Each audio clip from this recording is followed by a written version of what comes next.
What is up, everybody? ThriftSchool over here coming at you with a video with Lindey, Glenn, our awesome guest from rural Kansas. And we are going to have an awesome show. If you don't know me, I'm ThriftSchool. I buy and sell on eBay, Amazon, all these great places, mostly Amazon. And we have Lindey over here. Let them know who you are, where they could find you, your channel, and your social media, all that good stuff. Hi, everybody. If you don't know who I am, I'm Lindey Glenn. I have a YouTube channel, and I'm also very active over on Instagram. Just Lindey Glenn. It's my name. I think it's in the video description. And I am an eBay seller. Currently, I'm primarily in the denim market, selling lots of jeans, dabbled a little bit in Amazon, a little bit on Poshmark, little bit of local sales, but mostly eBay. I'm an eBay seller. That's kind of what I do, what my whole channel is kind of around. And that's me if you don't know who I am. Very cool. Okay, cool. Yeah, so you sell jeans. I actually have maybe sold 2 pairs of jeans total. I don't really like, do you like selling jeans more than shirts and tops and stuff like that? Oh God, yes. Really? Why is that? They're easier to photograph. They don't wrinkle as bad. And they're easier to store. Do they sell for you? Do they sell for more than regular shirts? I can get more of a profit for the price I pay for jeans than shirts. Wow. Okay, that's really cool. Maybe I should start branching out into jeans. I don't know. We'll see what happens there. But let's get right into it. First thing I want to ask you is, well, we all know you live in Kansas. I live in Connecticut. So we are on different spectrums of the country. And living in Connecticut, you are within a 30-minute radius of everything. There's a city here, a city here. Drive an hour north, you're in Mass. Drive an hour south, you're in New York City. There's thrift stores and pawn shops everywhere. How do you get to these thrift stores? How long does it take you to get to these thrift stores? Well, there's not many. There's not many. In the town that I live, I have a Goodwill and a DAV thrift, which usually there's a pretty good amount of the things that I like to source there just because there's not really a lot of competition where I am. So usually as long as I go on like the first day, the 50% off tags change over and things like that, I can usually find a pretty decent amount of stuff. But then in order to get to any other thrift stores, I have to drive. Let's see, there is another one that's about 40 minutes away, but I do not go to that one because the prices are outrageous because it's in a college town. It's in Manhattan, Kansas. And I don't thrift there because the prices are crazy and there's never anything. So if I'm going to go to another thrift, I have to drive at least an hour to get there. Okay, so an hour away. So if you're leaving this thrift store without a cart full, are you upset, or are you okay with just going there and getting 10 items or less? Right now, I get upset because I'm in growth mode. I'm really trying to grow my eBay store into something bigger. And I have a lister now, and she does like 80% of the listings for me. And she has an idea in her head of how many she wants to do. And it's based on the growth that she and I had talked about. And that growth is 150 pieces a week, 150 pairs of jeans. Okay. So yeah, that's good growth. That's a lot of listings a week. So if I leave with a small cart, I know I'm going to be really short on that quota that I want to be able to give her. So either I need to have a massive stockpile of jeans that are just laying in wait for her, or I have to drive and go find more. So how many listings do you currently have on your eBay, if you don't mind? Last night I hit 1,200, but I had some sales, so I'm somewhere around like 1,190 right now. Really? Okay. So yeah, I mean, you're obviously finding enough stuff out there. And I'm kind of curious, there's obviously not a lot of shopping. I doubt there's, big shopping centers and malls every next town over. So these people that are donating to these Goodwills, what kind of brands are you finding out there? Not good ones.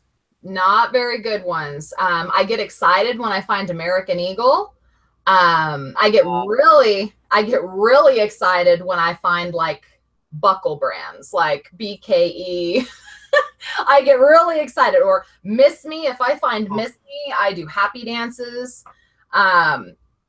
I mean, I see more pairs of men's Wrangler jeans than I think anything else. Men's Wrangler. That's what I get all the Do time. you ever actually pick up and sell men's Wrangler?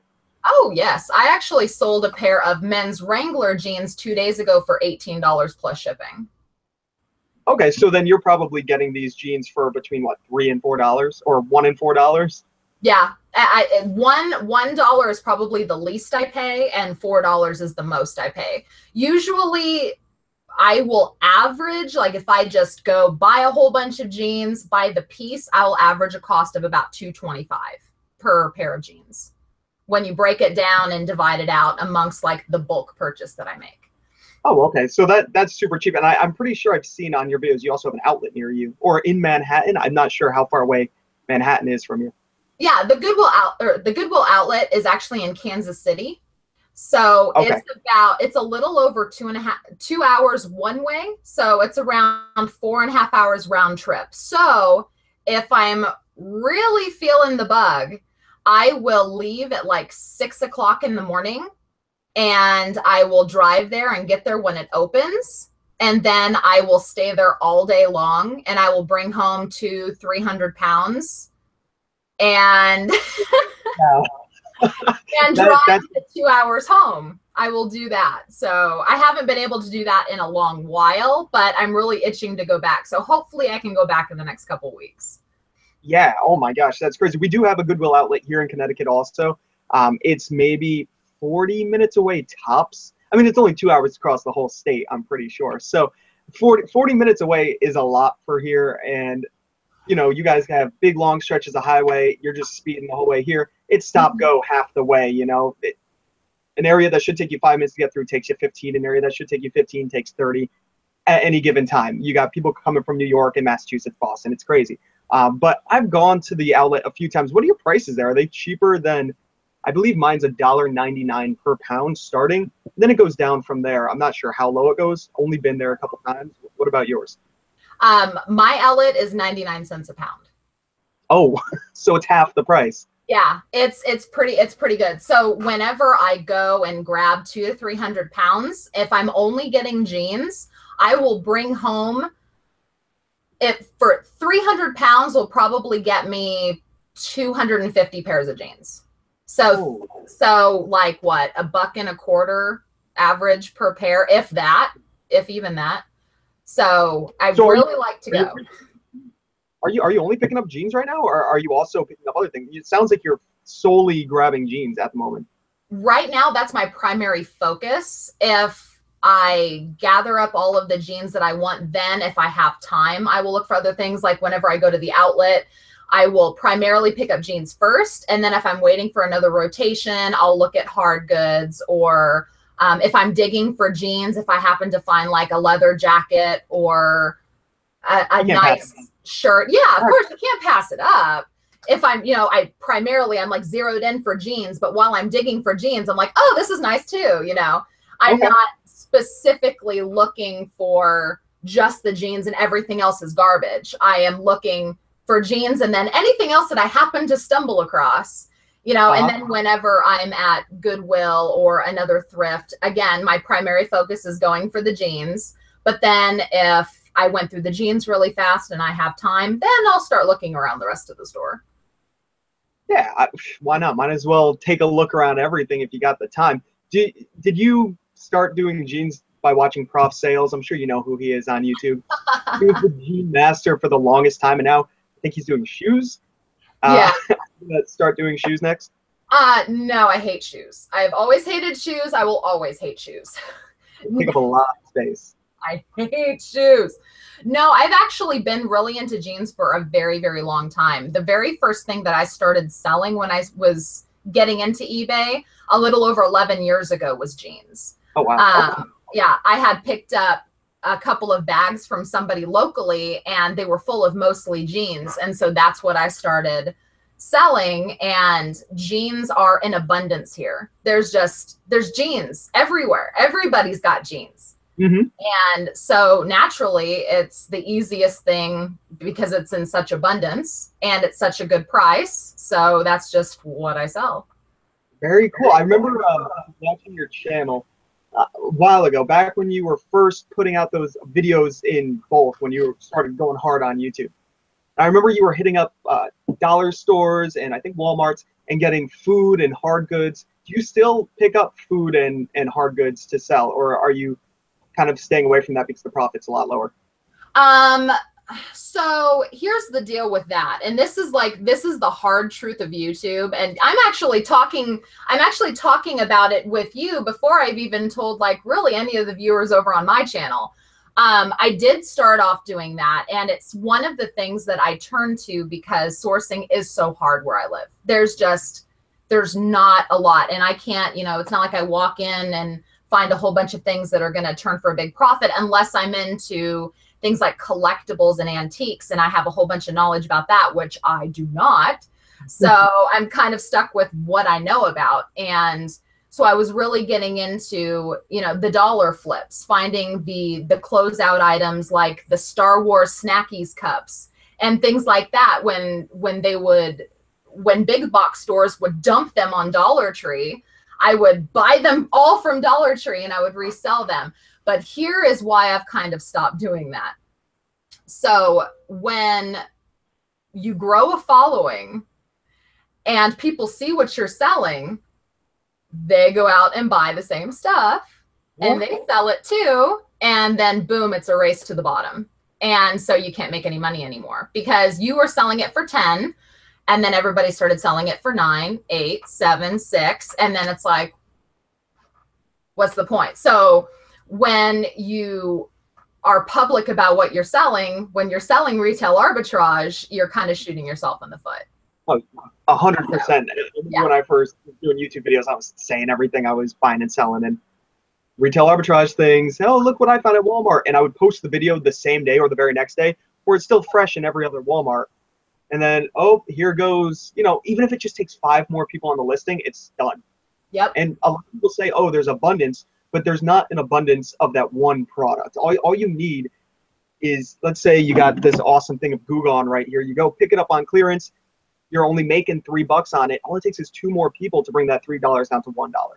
Yep. And then it's not really worth your time. I mean, I don't know. I was actually picking up those Taco Bell sauces. And I didn't watch your video on it, and then I saw that you posted a video on it, and I was like, no. And I'd say within 2 weeks of you posting that video, maybe it was just coincidental, I couldn't sell anymore. They were priced way too low. And I'm left with maybe 15 bottles of Taco Bell sauce sitting in my closet still. It's a good thing I like them. I haven't used them, but I'm going to have to because I don't think I'm ever going to sell them. Yeah, and that is the downside. And I just want you to know I did not put those in a video to try to sabotage anybody. I seriously put them in the video because so many people already knew. So I was like, well, they already know. I might as well, I didn't know. I just found out about it behind the schedule a little bit. See, so it sounds like your brain and mine kind of work similar. If you were like getting into Taco Bell sauces and I was doing Taco Bell, everybody's like, what? Now, I'm curious, how did you find out about them? Because I know exactly how I found out about them. How did you find out about them? I found out about them by doing the same research that I always do because I am a mom and I spend 4 days a week at the grocery store. So whenever I walk the aisles, I will always scan. I try to pick at least this is what I used to do. I may or may not start doing this again. Maybe I'll start a baby store and not tell anybody. That way nobody sees what I'm selling. But because there's still a market for that kind of stuff out there. You just need to not be public about it. And so every time I would go to the grocery store, I would try to pick 2 or 3 items that looked unique, looked like something that somebody might like, and I would do a quick eBay search to see if anybody's selling it. Smart. And if it is selling, I check the solds and I do some quick math and see if there's profit just buying it off the shelf. And if there is, then I buy a few bottles and see if I can sell it. And if it does, I go back to the store and buy more. Perfect. I was doing that in a little while. If you go to the supermarket enough, I mean, you say you go 4 times a week. So you're always seeing what's new on those end caps.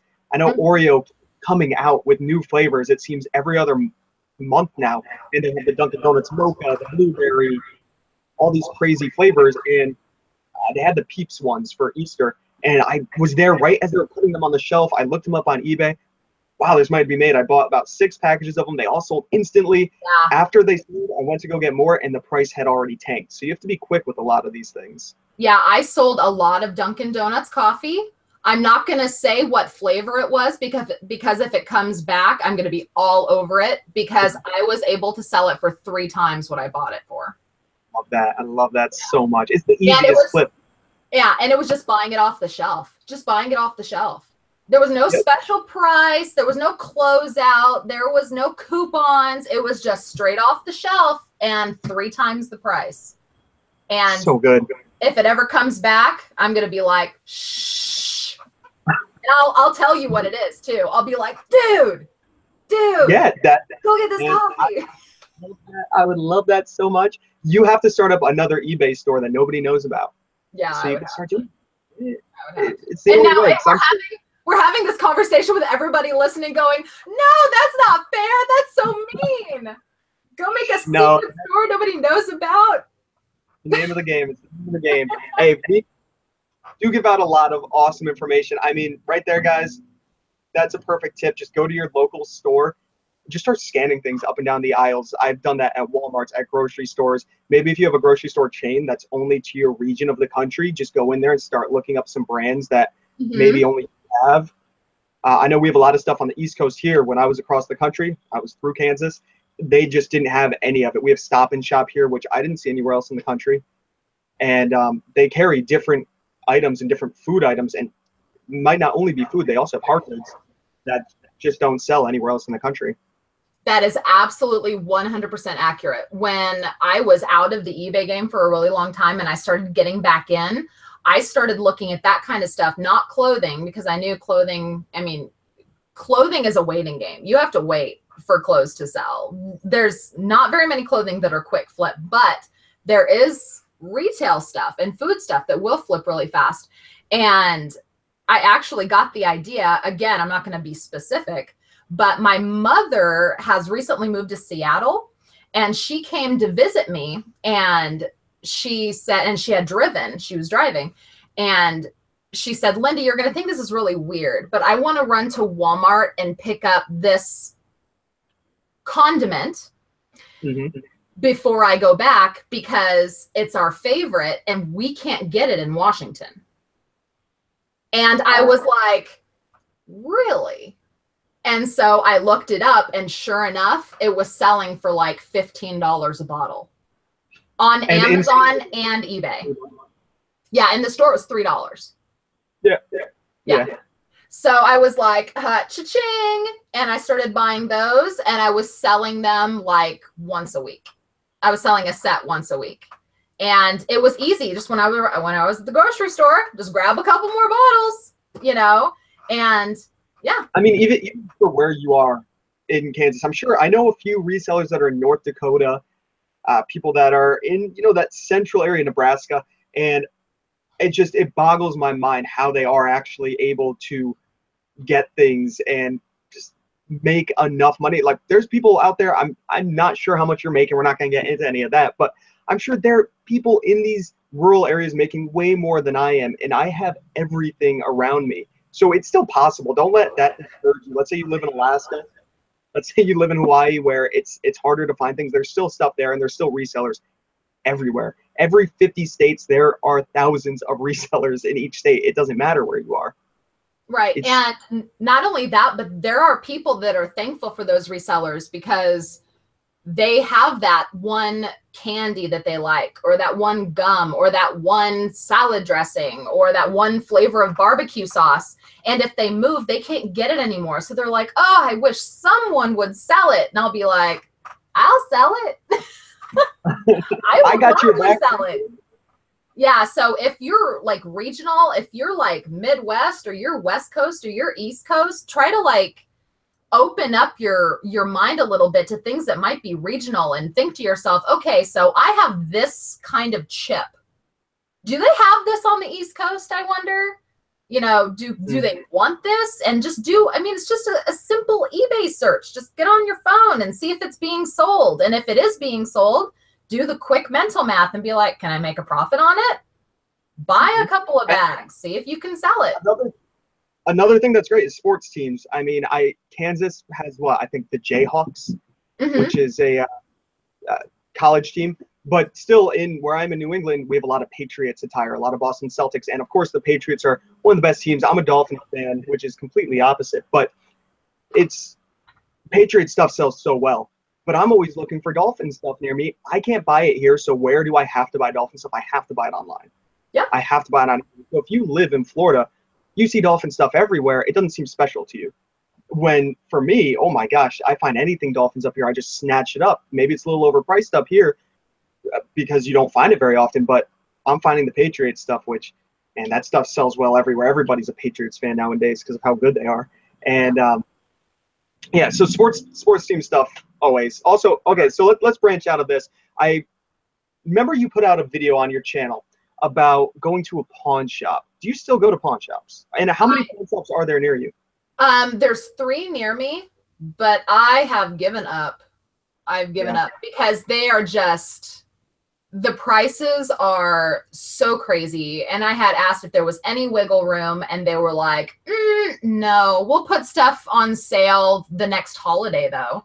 I'm like, well, what kind of sales do you do? 20% off. I'm like, yeah, still can't make any money. Yep. I do remember you were filming that glass case, and I messaged or I commented on the video saying that Yakuza game is worth money. Did you ever go back and get it, or it wasn't worth it? I did not. I told myself for like the next 2 days I needed to go back, and I didn't end up getting back there. What would be really funny is if it's still there. Maybe I should go see if it's still there. And then you could beat them down on the price. Be like, I was here a year ago. So this game, I want it half price. Yeah, can you let me have it? Because the thing of it is when because I really wanted to get into video games because they're easy to store, they're really easy to list, and there's just, you know, so I wanted to get into them, but there's not a lot of money to be made off of them unless you can get them really cheap. And and at these pawn shops, they were wanting $20 for Xbox games that were selling for $11 on eBay. Oh yeah, I've run into that. There's no way I was going to get that price low enough. No way. I have to get it down to $2 to even make it worth it. There's no way. So I've given up on that. I'm just like, See, I find a decent amount of video games here. Actually, I find a lot of my video games through places like OfferUp or Craigslist, things like that. Do you use local pickups, or how prevalent is a local pickup near you? Here, if it's on the other side of the state, I could think about it. Be like, okay, I could drive an hour away and hit up all these cities and all these towns along the way. For you, if it's an hour away, it could be, you know, in a completely random direction where $20 isn't worth it. Right. Well, local is really hard. If I do local, I definitely try to stick in the town or the area in which I live. Like I do live near a military base, but the problem that I have had is that people either want too much for their stuff and they're not willing to come down, or they make getting the items so difficult. I just wash my hands and say, forget it. Like, I'm like, there was one gal, I was able to talk her down to like a really good price for something. And she wanted to meet me at a certain time. And I got there and she was 20 minutes late, and then messaged me and said, oh, I can't do it. Can we do it tomorrow? And that happens so many times. So many times. Yeah. The biggest score that I ever got from a local person, and I don't have many, was I actually got a pair of, let me see. It was either 4 or 5 pairs. I think it was 4 pairs of women's Rock Revival jeans. And the 5th one was Big Star, I think it was. So I got 5 pairs of those jeans for like $70 for all of them. And I ended up selling the Rock Revivals for $50 a pair. And then the Big Stars for $30. And so that was well worth, yeah, that was well worth, you know, making the time to go meet with somebody. $230 out of $70. And it was a week. I did week auctions. And they all sold that first week. Huh? Did you have to drive far for this? Oh, no. It was like 5 minutes to meet her. That is the easiest money. Yeah. So I was like, yes. I was like, ooh, rock revival jeans. She wanted like $40 a pair. And I was able to be like, okay, well, what if I take everything? And I know that she had been waiting to sell them because the listing was like a month old. Nobody wanted to pay $40 for a pair of used jeans. So. But they will on eBay. That's totally fine. Exactly. I'm like, but nobody locally. It's because of the sizes, I think. You know. Yeah, and also if you're gonna buy something locally, when you're buying on eBay, I hate going to tag sales or garage sales, yard sales, whatever you want to call it. I hate going to them and they have the eBay printouts next to it, or they're asking eBay prices, or on OfferUp they're asking eBay prices, or Amazon prices. I'm like, man, you're not giving me a discount. You're not shipping it to me. I have to go meet you and pick up this stuff, deal with a sketchy person near someone's sketchy town, and I have to pay full price. There's too many people that think like that selling locally. Yeah, I completely agree. It's not very easy to sell locally. And then I have the same kind of luck with garage sales. I'll either go to a garage sale where people want $20 for a Ralph Lauren polo, or I'll go to a sale where they're just like, oh my gosh, $quarter for everything in a box and $1 for anything on a hanger. And I'm just like, oh, okay, okay. A lot of those newer dresses that I just photographed on mannequins and put in my store, the ones that are like freaking gorgeous, I paid $1/4 for. Pulitzer, I think, are what they are, right? No, not the Lily Pulitzer ones. No, those. All those photos on your Instagram, I think. Yeah. They look good. Thanks. No, there's a couple other dresses that are really, that they're so pretty. I paid $1/4 for them at a garage sale. And I'm just like, that's amazing. What? There were people just like, oh, just get rid of them. Just get rid of, and I'm just like, okay. Yeah. I'll take them. Yeah. Yeah. Whenever I'm at garage sales near me, nobody ever really looks at the clothing. It's just kind of the thing that everybody walks by to look for hard goods. And so clothing, I feel like people just want to get rid of it. At most garage sales I've been to, they're priced cheap. I mean, you're talking $1 or less when it comes to clothing. And I never even look at it. So I'm guilty of that also. But there is money to be made in that, especially at garage sales. Yeah, there is. Crazy.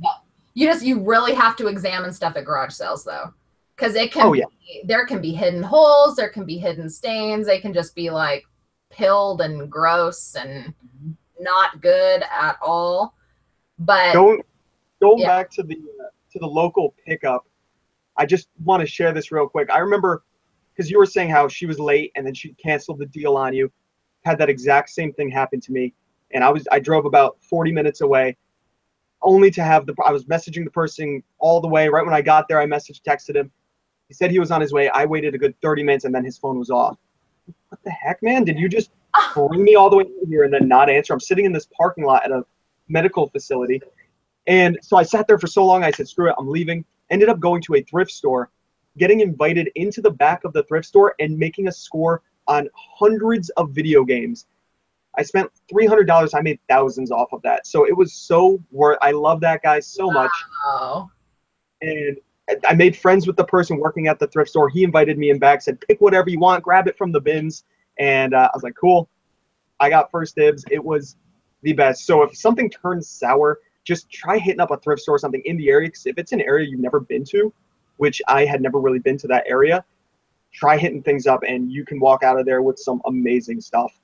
Yeah, absolutely. I wish that I had the opportunity to stumble across new things.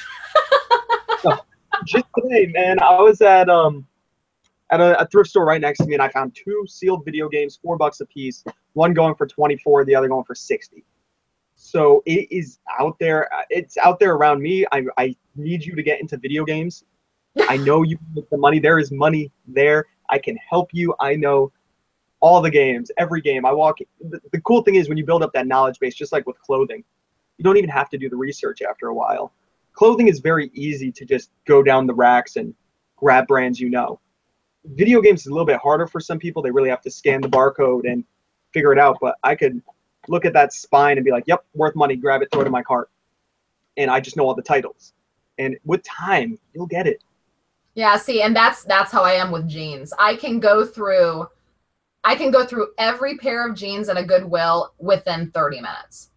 I'm just like, yep, nope, yep, That's just, it's just how I'm wired. So I wish I was wired that way for something like video games or collectibles, or like my dad. The whole reason why I got into eBay to begin with is because my dad has been selling on eBay for over 20 years. And I would go to garage sales with my dad, and I would look around and be like, oh, there's nothing here. And my dad's like, no, we have this. And I'm like, Dad, that's a bottle of men's cologne with like nothing left in it. And he was like, oh, you don't know. And he 50 cents pays for it and sells it for $60. Oh yeah. I'm like, oh yeah. What?